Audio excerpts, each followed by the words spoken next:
সবাই ভালো আছেন তো? আজকে আমি মাছের মাথা দিয়ে একটা অন্যরকম তরকারি দেখাবো। মোটামুটি মাছের মাথা দিয়ে তো মুড়ি ঘন্টই হয়। আজকে আমি যেটা করব, মাছের মাথা দিয়ে আলু দিয়ে একটা অন্যরকম তরকারি। আজকে আমি এটা রুই মাছের মাথা দিয়ে করছি। রুই মাছের মাথাটা আমার ভাজা হয়ে গেল, এবারে আমি এটা তুলে রাখছি।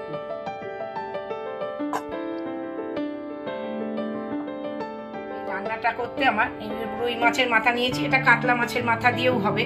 একটু আলু ডুমো ডুমো করে কেটে নিয়েছি, টমেটো রেখেছি, আর নুন, হলুদ, একটু ধনে গুঁড়ো, জিরে ফোড়ন দেবো, তেজপাতা দেবো।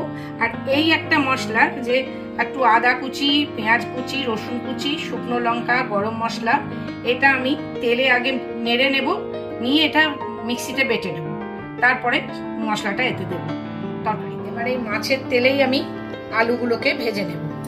প্রথমে এতে একটু জিরে ফোড়ন দেব, একটু তেজপাতা দেব, আলুগুলো আস্তে আস্তে ছেড়ে দেব।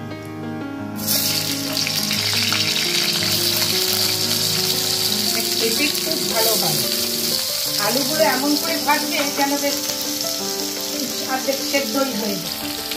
আলুটা ভেজে নিয়েছি, তারপর তাতে একটু টমেটোটা দিলাম।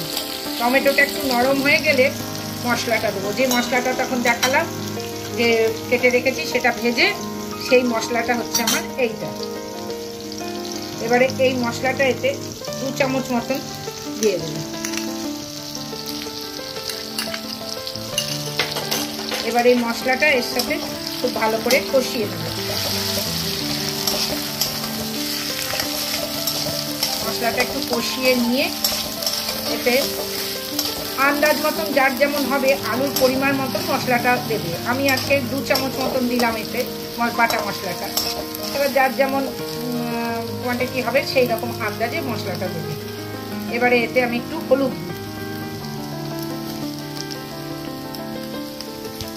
এতে আস্তে আস্তে একটু হলুদ, লঙ্কা গুঁড়ো, কাশ্মীরি লঙ্কা গুঁড়ো দিচ্ছি। যেহেতু শুকনো লঙ্কা ওতে বেটেছি আমি, তাই জন্য একটু কাশ্মীরি লঙ্কা গুঁড়ো দিলাম। একটু নুন দিলাম আন্দাজ মতো,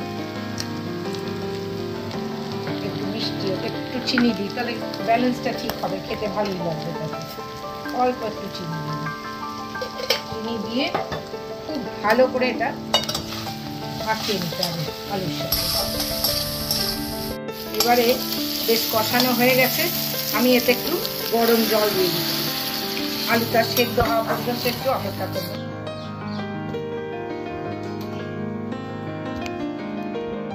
5-7 মিনিট পরে ঢাকাটা খুলে দেখতে হবে যে আলুটা সেদ্ধ হলে।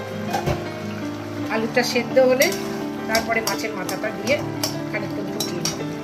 মাছের মাথাটা আমি ভেঙেই রেখেছি, এবারে আস্তে আস্তে এগুলো এর মধ্যে দিয়ে দিচ্ছি। মাছের মাথাটা দিয়ে খানিকক্ষণ একটু ভালো করে ফুটিয়ে নিতে হবে। ছোট ছোট টুকরো করে কেটে নেবে, এই ভেঙে নেবে একটু মাথাটা, তাহলে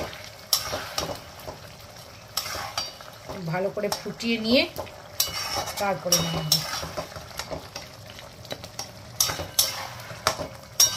একটু ঝোল ঝোল থাকবে, ওটা ঠিক আলুতে টেনে নেবে, একটু গা মাখা হবে তরকারিটা।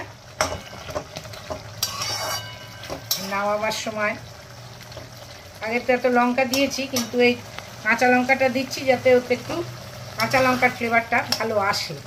ঝাল হবে না, কিন্তু কাঁচা লঙ্কার একটা সুন্দর ফ্লেভার আছে তো।